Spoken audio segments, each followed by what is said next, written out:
అందరికీ జై భీమ్. నేను Rajesh Mahasen. Welcome to Mahasen media. Fake ప్రచారం నెంబర్ 3.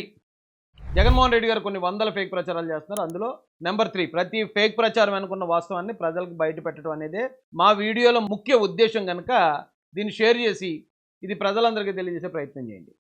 ఫేక్ ప్రచారం నెంబర్ 3 ఏమంటే జగన్మోహన్ రెడ్డి గారు మీరు వివేకానంద రెడ్డి గారు మీ వాళ్ళు చంపేశారని తెలిసినా చంద్రబాబు నాయుడు గారు చంపేశారన్నారు. ఆ టైంలో మేము నమ్మాం. ఏమో వాళ్ళ బాబాయ్ని వాళ్ళే చంపుకుంటారు ఏంటి అని అనుకున్నాం. అప్పుడు నమ్మాం. తర్వాత కోడికత్తితో మీరే డ్రామా ఆడి అది చంద్రబాబు నాయుడు గారి మీద నెట్టేశారు. అప్పుడు కూడా నమ్మారు ప్రజలు. కానీ ఆ రెండు అబద్ధాలని తెలిసిపోయిన తర్వాత, మీరు అబద్ధాలు చెప్తారని తెలిసిపోయిన తర్వాత ఈ రోజున మీరు ఎంత దారుణంగా మాట్లాడతారు అనుకోలేదండి.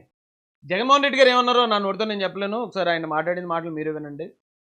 ఈరోజు పిల్లల పరిస్థితి ఎట్టుందంటే ప్రభుత్వ హాస్టళ్లలో అనారోగ్యం వల్ల ఈ 18-19 మంత్స్ చంద్రబాబు రెజీంలో ఏకంగా 29 మంది పిల్లలు చనిపోయినారు.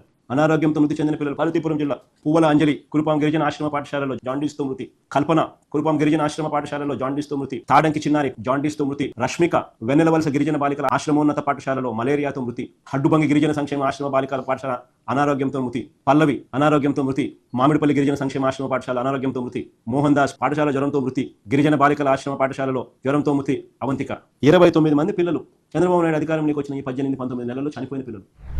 ఆయనే క్లియర్గా చెప్తున్నాడు. పిల్లలు జ్వరంతో చనిపోయారు, జాండీస్తో చనిపోయారు, అలాగే విషజ్వరంతో చనిపోయారు, అనారోగ్యంతో చనిపోయారు అని చెప్తున్నాడు.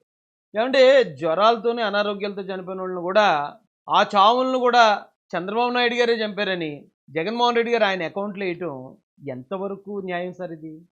రేపటి నుంచి ఎవరైనా వయసు అయిపోయి చనిపోయినా చంద్రబాబు నాయుడు గారే అంటారు, యాక్సిడెంట్లో చనిపోయినా చంద్రబాబు, ఆల్రెడీ యాక్సిడెంట్ కూడా మీరు చంద్రబాబు నాయుడు గారే అన్నారు. మొన్న బస్సు యాక్సిడెంట్ జరిగితే ఆ యాక్సిడెంట్లో చనిపోయిన వాళ్ళు కూడా చంద్రబాబు నాయుడు గారే చంపారండి.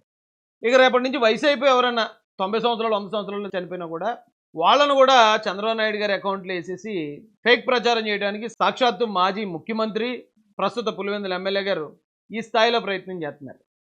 నమ్మినోడు నమ్ముతాడు, నమ్మనోడు ఎలాగ నమ్మడు జగన్ గారిని, నమ్మినోళ్ళన్నా నమ్ముతారు కదా అనే ఉద్దేశంతో ఈ స్థాయికి దిగజారి ప్రచారం చేయడం నాకు తెలిసి ప్రపంచ పొలిటికల్ చరిత్రలో ఇదే మొట్టమొదటిసారి అయ్యింది.